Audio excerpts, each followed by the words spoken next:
Hey guys, Joe here of the Jo Madden Sports Podcast. I'm joined this morning by Cab at Dabby Cab on Twitter, found on Pub Sports Radio. Cab, how's the morning treating you? Good. It's Memorial Day. We were just talking backstage. I'm a little disappointed in what we're getting from the MLB as far as our slate today, since it is Memorial Day. But it is what it is. It is what it is. There's still some stuff in the card that is worth a look, at least, right?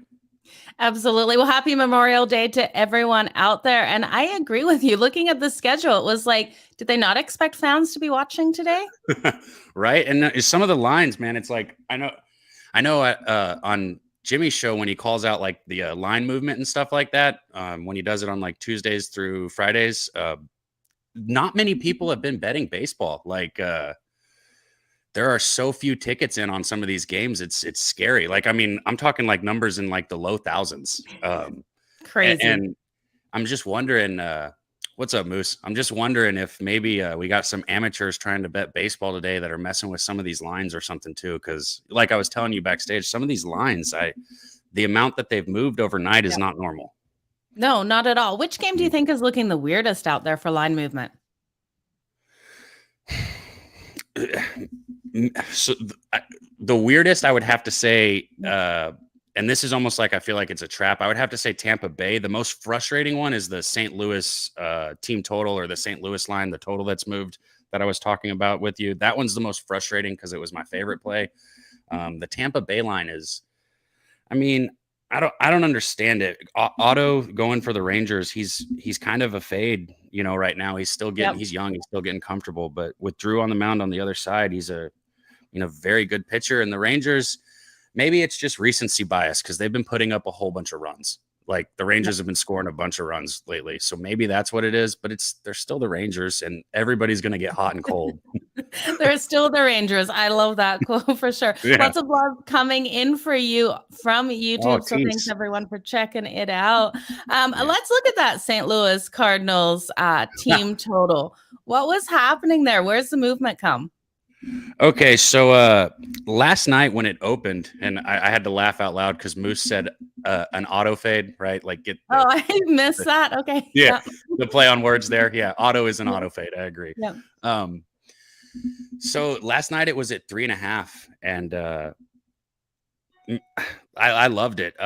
Right now at my two books that I use, it's sitting at a 4.5. I do have some still showing a 3.5. Like I have a BetStamp app, and if I look through there, I can see all the books. Some of them have a 3.5, extremely juiced. Some of them have a 4, and both of mine have a 4.5. Like that's all over the place, right? Yeah. I guess if you want me to break the game down really quick, I'll go ahead and just jump into it. Yeah. So break it down and let us know at which point would you take it? Would you still take it at 3.5, or are you going to run with that line movement and keep going? Break it down. Okay, perfect. Okay, so we got the Padres. They're going to St. Louis. It's a travel day for them, or yesterday was a travel day, so they're coming off of travel. That's one thing. On the mound for the Padres, we've got Nick Martinez. And honestly, I stayed away from the Cardinals side a little bit on this cap because I didn't even write him down. He's making his second start. Moose probably knows. You can throw it in the chat. We talked about it. But the guy going for the Cardinals, he doesn't have enough data for me to go off of. I don't know him. So you would think, hey, this game's a pass, but it's not, because there's so many different ways to look at a game, right? So Nick Martinez is going for the Padres. Nick Martinez is a pitcher that I have a lot of experience with.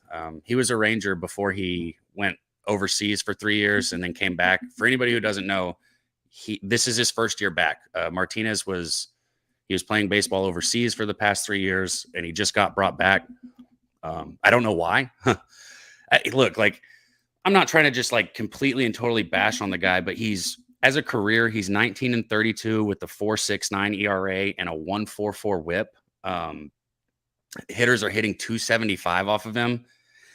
So like when they brought him back the first game, I faded him the first game, but when I watched him, I thought, hey, maybe this guy's going to have some better stuff. I'll give him credit. His fastball has ticked up from, I've seen him hit 94 this year, and he never used to hit 94. He would sit around 92. But it's still flat. His stuff is his stuff's not elite.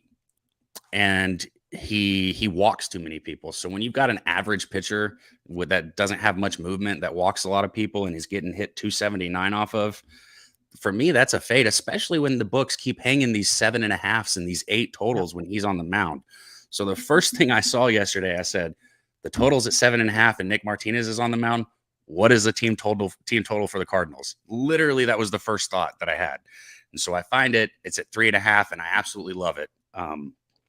But then since then, what we've talked about, it's gone to a 4, to a 4.5, and now it's just absolutely all over the place. I think that the reason this line is so screwy is because the books don't know what to do. So like I was saying, the Cardinals, I personally, I know some people are, but I personally wouldn't take the Cardinals as a side here, even though I'm fading Nick Martinez, just because I don't know what I'm going to get from them, right? Yeah, we've got Packy Naughton starting here. He's only pitched 9.1 innings and a 2.89 ERA in those 9.1 innings. Yeah, so there you go. So and 9 innings isn't enough to judge. No. You can't judge anybody off of that. So all that being said, this year Martinez, he's done a little bit better. His ERA is sitting at a 3.86 this year. But if I come back to it, he's got 41 strikeouts and 18 walks. That's not horrible, but it's too many walks. That's too many walks. Especially people are still hitting 245 off of him, and his whip is still a 136. I mean, 3.5 runs off of. Think about all the things that I was just describing about this pitcher, right? Yeah. And he's not one of those guys that's like he lives and dies by the walk. People hit him also. The walk just hurts him even more, right? Because we've got some of those pitchers who, like I just said, they live and die by whether or not they walk people. And, if they're on that day, they're going to deal. But if they're walking people and off, they struggle. Well, Martinez, he can struggle with or without walking people, and he's probably going to walk people. Absolutely. So where are you going to take this line? If you can get it at 3.5, lightly juiced, are you going to still take it, or are you going to stay off it then? Okay. So this is, everybody gambles different, but I wanted to throw this out there for the people that watch. Guys, I don't chase lines. I've shouted him out earlier, but this goes back to Jimmy. I've learned a lot from Jimmy, and one of the things he told me was, long term, if you chase lines, you're going to lose. Yeah, that's absolutely. Because these books. I mean, look at the NBA game last night. They were 1 point off the total, or 1 point off the side, and how many points off the total? It was insane how close the books had that, and that's not a rare occasion. These computers, they know what they're doing, right? So if you get a line that you like and it moves and you're out there chasing numbers, I promise you might hit the play, right? I think the Cardinals could easily score 5 runs today and cover the 4.5, but I'm not going to bet a 4.5 simply on principle. I would take it up to 4. So you asked, I would go 3.5. Obviously, yesterday 3.5 was all the way down at like -130. And I loved that. Even with the -130 juice, man, I loved it. Now I think the 3.5, the last I saw was like -145. It's getting a little bit too juicy for me. The 4 runs was at -105. I love that also. My books are personally, and I bet all the picks that I give people. I'm one of those people. And my books, the 2 that I use right now, are only giving me a 4.5, and I'm not betting that. So it's just on principle. Cab, I have to ask. I know we don't see the big movement in baseball that we do in like football or something like that. But when you see early lines come out and you're betting them, and then you see that total jump to so high that you're like, now it's going under when you originally had the over. Are you ever betting like that? Hitting the middle on both sides? I need to. So what you're talking about, that's mixing like knowledge of baseball and betting. And I don't know if you remember, but the first time I was on here, I said, I know baseball inside and out, and sports have been my life, but betting is something that I'm still learning, and I'm still learning from people like yourself. I think that would be a great thing to be able to do. I don't personally do it just because I'm not comfortable with it yet. Okay. Yeah, I find it's phenomenal in football when we get those early lines. The public drives it one way, and then we can get both sides of it. Something I've never done in baseball, though, because the difference is there are people who one run. That's all they do, right? Like they're literally, their goal is just to middle lines and to make money off of it, right? Yeah, absolutely. It's Okay. crazy. It's Yeah. crazy what people can do. What other games were you looking at today, Cab? Another one I got circled here is the Rays versus the Rangers. The Rays. So I was telling you earlier, I think there might be some recency bias on the Rangers because they've been putting up runs. When this line came out, it was at minus 122, and I was for the full game money line, and I was just like, "Hey, no." I was trying to figure that out, and I went back and forth and inside out on this game. It's got to be the recency bias because the Rangers, they're like I said, they're still the Rangers, and you got Drew on the mound. He's got for the Rays, he's got a 2.68 ERA. This year he's got 41 strikeouts and 10 walks. And I know you've heard me talk about I hate pitchers that walk people. Yeah. I hate it so much. 41 strikeouts to 10 walks. That's beautiful. I love that. Hitters are hitting 204 off of him, and he's got a .98 whip because he keeps those walks down, and people don't really get hits off of him. You look at his whole career, and it's about in line with that. He's a 313 career guy. Hitters are hitting 212 off of him, and he's got a 1.12 whip. He's a good pitcher. He's a very good pitcher. The Rays are a pretty good team this year. I don't think they're great, but they're a good team. And on the other side for the Rangers, you've got Otto going, and like we were joking earlier, Otto fade. Yeah. Think about what we said with Drew. You got 41 strikeouts and 10 walks. On the other side, you're looking at Otto. You got 25 strikeouts and 15 walks. Ooh. 15. Wow. 15 walks. You got 15 walks and only 25 strikeouts, and hitters are hitting a 241 off of him, and he's got a 1.4 whip. Again, this line very confusing to me. At minus 122, I would say jump all over it, but it's not at that anymore. I think some places have it at 133. Some places have it up to 140. Married to Sports threw it in the chat, said 143 is what they're getting. So this is another one that's tough. It's like if I highly recommend the Rays. I think the Rays are a good play, but what you want to do with that is up to you. I think with the way the Rangers could be hitting, a run line could be scary here. I think the Rays win the game. And I think now they've got the line perfect at one. And I said it yesterday, actually. Moose and I, we DM back and forth. I said, I think this line should be a 160. Maybe I overshot it a little bit because it's at 142 now. But, like 120, I was like, hey, this should be 40 cents higher. Like, I don't know what they're doing. And now they've moved it 20 cents. So, yeah, a lot of line movement today. I wonder if it's got amateurs and baseball coming out or what. But I like the Rays. I haven't bet them. I'm completely transparent for anybody who's watching. I like to give what I'm betting out to people, but I'm not going to give things out just because. And I have not made that bet yet, just so everybody knows. Absolutely. Well, it's interesting because the Rays have been really strong in Texas, winning 10 of the last 14. But we look at them on the road. They've just been struggling on the road, only winning, 2 of their last 7?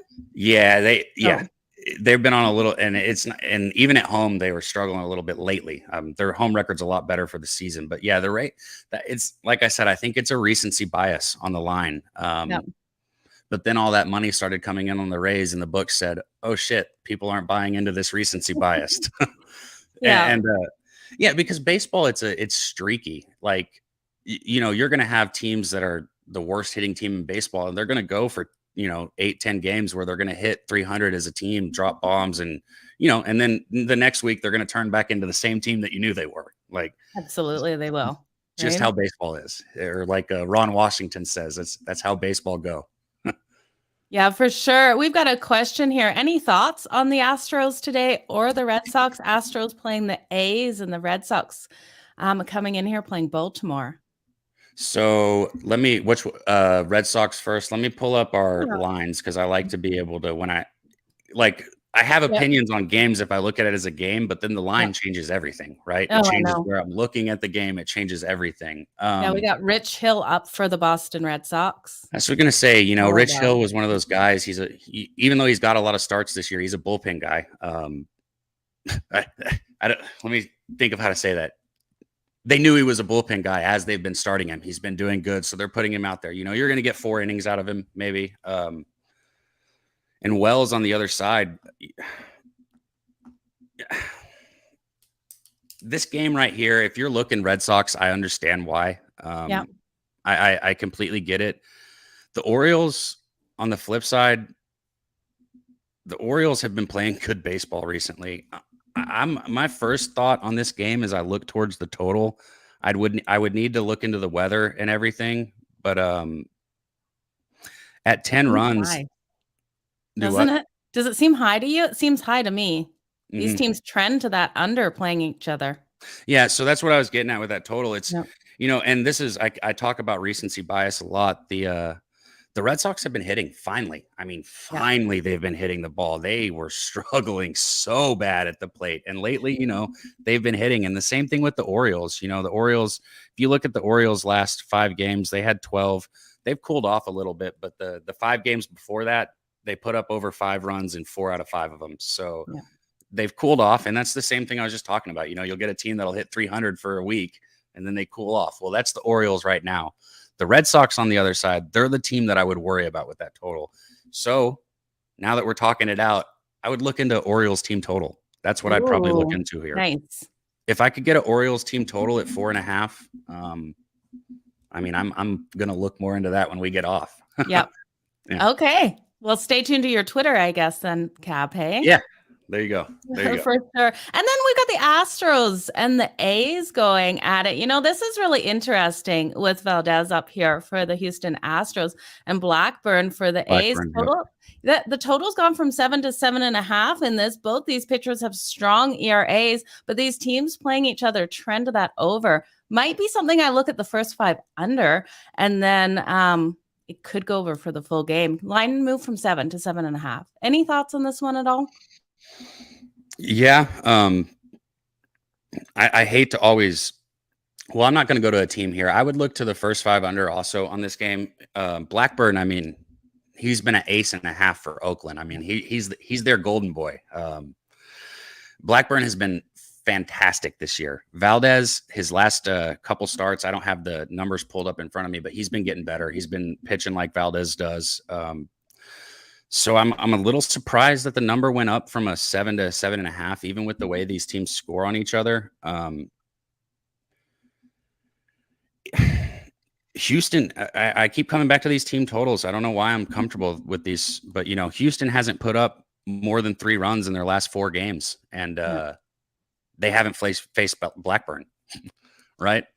So yeah, it's going to be a hard one here with Blackburn. Maybe even starting. Like a first, like you just said, maybe a first 5 team total under for the Astros. Ooh, that would be a good way to take this for sure. Yeah, this is going to be a great game. It is. Yeah, this will be one of the games that's worth watching right here. As far as betting goes, it's because if you're going to play the Astros, you got to take them on the run line. If you're taking the Astros on the run line, that means you need them to get 2 or 3 runs off Blackburn, and I don't know if they're going to be able to do that. Yeah, and then if that happens, this game probably goes to the over side of things. It does, right? Yes, yeah, exactly. so I can't take it. The only way I could would be that first 5 under and just keep my fingers crossed that these bats don't run hot today. But both these pitchers are absolutely incredible. If you're somebody who really is hunting value, I appreciate your tease. Yeah. My team totals, man, it's where my mind goes now. I'm 10-3 on my last 13 team totals that I've played and given out. And baseball has been tough lately. So finding something that works is beautiful. Also the A's though, maybe taking the A's as a side on the first 5. I know that's something most people aren't thinking of, but if you're getting plus money with Blackburn on the mound, I mean, that's a win. If you can get a plus half a run, let me pull that up really quick. If you can get a half a run with Blackburn on the mound, I mean, it could be 0-0. It could be 1-1. They could be up 2-1.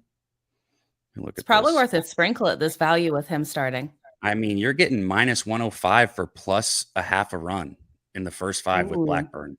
That's not going to be a popular play. You're not going to see a whole bunch of people on that because it's the A's, and Houston is a popular team that people like to bet. I like Houston. I'm in Texas.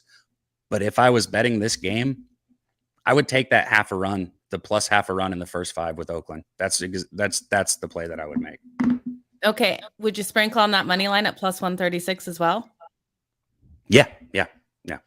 See, I'm a degenerate. I always, when I take I love it. always sprinkle the money line as well. Because otherwise I sit there and I'm mad at myself for not right? No, you're right. Yeah, and you're right. It's exactly right. In those first fives, those when you're laying a run line in the first five, man, that half a run it's killer. But on the flip side of it, I don't see a ton of people, and I don't pocket watch or see but I just don't see people posting plus half a runs. Yep. I see people attacking those positive money lines if they feel like they have an opportunity, and I see people attacking a run line because you take a favorite and you lay the run line. That's what you do. But that half a run, man, that thing is beautiful. You're Yeah. up 1-0 essentially, Yeah. right? Or not 1-0. If they score, you're down. But if your team gets a run right there, man, you've got Oh. 2 runs right there. If you go up 1-0, you've got 2 runs before you're out of the green. Absolutely. It's always awesome. Okay, Cab, let's hear about your shows on Pub Sports Radio and where everyone can find you. Oh, yeah. The Nightcap on Pub Sports Radio. It's every Tuesday and Thursday. We have a lot of fun, guys. It's a little different. It's not a show where we're going to come in and attack a card and then get out. We come in and we pop a drink or get a drink, sit there, have fun. We live bet together. We still talk about the games that are coming up, but the whole point of the show is to kind of hang out and find value in live lines. So we'd love to have you guys in there. Joe, we love it when you come in there with us. It's a lot of fun. Nightcap, it's 8:30 Eastern on Pub Sports Radio, and you can find me at Dabby Cab on Twitter. Okay, Cab. I will come in on Tuesday if you'll have me. I'd love to be there. So you guys have a fantastic day. I will be back in the next hour with another Jo Madden Sports Podcast. And make sure you go follow Cab here on Twitter at Dabby Cab, as well as Pub Sports Radio. You guys don't want to miss out on everything they have going on. Cab, again, absolute pleasure having you here today. Thank you so much. Thank you.